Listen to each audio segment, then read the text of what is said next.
In this video, I'm going to discuss a trick I've learned in the last couple of months for acrylic primers that is a game changer. And this works on Vallejo Mecha primers and Vallejo regular primers and Badger Stynylrez. Those are my go-to primers. I recommend adding in stainless steel mixing balls into your primers to help them mix properly. If you make sure you get the right ones, or it will rust the primer. So the last couple of months, while I've been doing some builds, I've been having some issues with my primers. I prefer to use acrylic primers because it's a smell, and as I've already mentioned, I live with roommates and this is a big problem. So trying to get the best results of acrylic primers, I've been having some issues.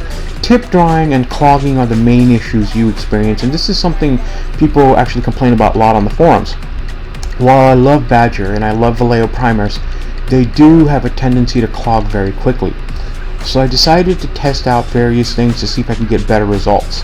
And I tested out Winsor Newton Flow Improver, a couple other flow improvers, etc. But I never really thought about using my mixture formula until last couple of months ago to see if I can get a better result airbrushing both Badger Stynylrez and Vallejo primer. So the last couple of months I started testing, and I've found some really good results using my mixture formula with these primers. So one of the things, in my opinion, a primer should do is should airbrush really beautifully, nice and easy, no clogging, no issue, right onto your model. And it should lay down smoothly. Well, now adding in the mixture formula to both types of primers, that's actually happening really nicely. I'm using about 20 psi. I'm using 30% mixture formula to primer, and as you can see, it airbrushes really nicely. It almost looks like it's a paint, and it just lays down smooth. It actually leaves a very slight satin finish to it, and I'll show you that a little bit later here, compared to a piece which was not mixed with my thinner mixture. The other thing is, it should go rock hard. That's the thing about primers. A primer is meant to go rock hard so you can put stuff on top of it. And I'm blowing air here and drying out the primer here, and I'm going to give it about 30 minutes, and after 30 minutes the primer still went rock hard using this thinner mixture. So it's airbrushing already much better. It's not clogging anymore, and it's starting to get a nice finish, and it's going rock hard. So this is a really good positive here. So as you can see here, the piece on the left is regular airbrushed Stynylrez, and the piece on the right is the Stynylrez with thinner mixture mixed in and airbrushed at a much lower psi. I don't know if you can see too well, but there's a slight sheen on the piece with the thinner mixture, because the thinner mixture helps actually give it a nice smooth finish. The Stynylrez piece is nicely finished, but it's not as smooth. So I also tested the thinner mixture with the Vallejo primers as well to make sure I'm getting, if I get the same type of results as with the Badger. And yes, I got the same type of results with some caveats. So the first thing is, once you add in the thinner mixture and airbrush onto your piece, it looks almost like orange peel. But don't be afraid of that, because what's going to happen is it's going to self-level out, and then it's going to form a nice strong bond. It's also going to have a semi-gloss look in the beginning, but that gloss look will tone down, because this is not a gloss black paint or primer. It is actually a flat black primer, but it will look semi-gloss at first. As you can see right there, it looks semi-gloss, but it's going to tone down a lot, and I'll show you that a little bit later. The other thing I noticed is that with Vallejo primers, one of the biggest problems is that when you airbrush the primer and you sand it, it gums up on itself. And that's because it's a polyurethane primer, and the way it works is you have to give it 24 hours to dry properly before you can sand it. And I don't like that. I added in Future, but as Future is becoming rare, I wanted to find an alternative to make the primer go hard. And this allows it to go hard, and within 30 minutes to 40 minutes I can sand. It does not work with the Vallejo gloss primers. It ruins the gloss for some reason, so I do not recommend using it with gloss primers. Now here we have all three pieces, and I am going to demonstrate how with the the thinner mixture, you can sand these and feather them out really nicely. As I mentioned previously, one of the biggest problems with Vallejo primers is when you sand them, it gums up.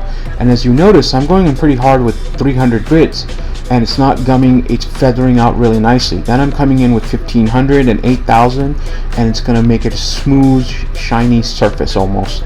And as you notice, it's also toned down the black. It was glossy at first, and now it's more of a matte black. And this is one of the benefits of adding in a thinner mixture with the primers. One is the wait time is reduced from 24 hours to about 30 to 40 minutes. With the Vallejo, it's about 40 minutes. And then you can come in and sand it, and it feathers out really beautifully. And that's one of the key things you want from your primer, is you need to be able to feather it out if you find a mistake that you have to repair. And again, with the Vallejo, as you can see, it's already feathering it out. With the Badger, it's feathering it out really nicely. It really works. The thinner mixture really works with these primers. So I'm very, very excited. I can now use these primers almost like Mr. 1000 Surfacer.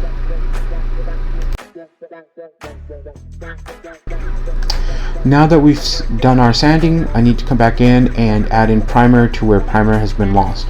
And again, it's the same process with thinner mixture at 30% at 20 psi, and as you can see, it's covering really nicely, it's laying down really nicely.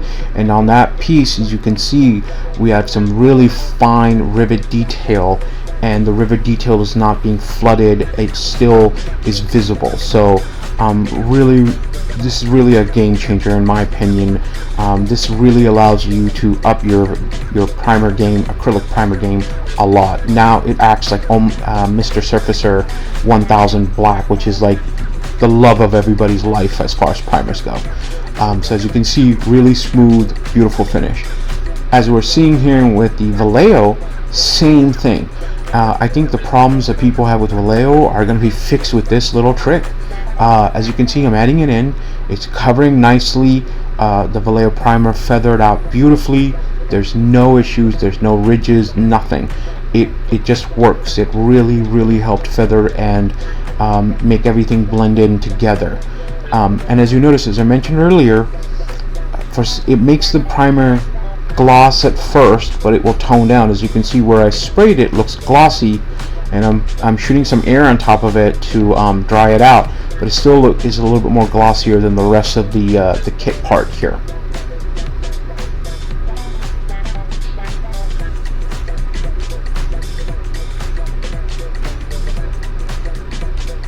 There you go. Looks gorgeous. Looks feathered out. You can't tell it was sanded at all. Okay, time to see if this all works. And here I'm airbrushing Vallejo Metal Color Aluminum on top of the piece. And the reason I'm doing this is because metallics highlight any imperfection on your model. And so this will highlight if there's any issues with the primer underneath whatsoever. If it didn't feather properly, if it didn't blend in properly, if it hasn't laid down properly, it will show everything. And as you can see, hopefully you can see, I'm sorry my camera isn't the best, but it looks fantastic. You cannot tell at all that I sanded that piece with 300 grit sandpaper. It looks smooth. And in that second piece with the gray primer on there, there's fine rivet detail, and as you can see, it shows up because the primer self-levels so well, it does not hide any of the detail. This does not flood them. It lays down smoothly, and it just leaves a very satin smooth finish, a perfect finish. And this is a game changer for us folks who use acrylic primers. No more having to worry about tip dry or sanding or any of that stuff. So hopefully this was helpful.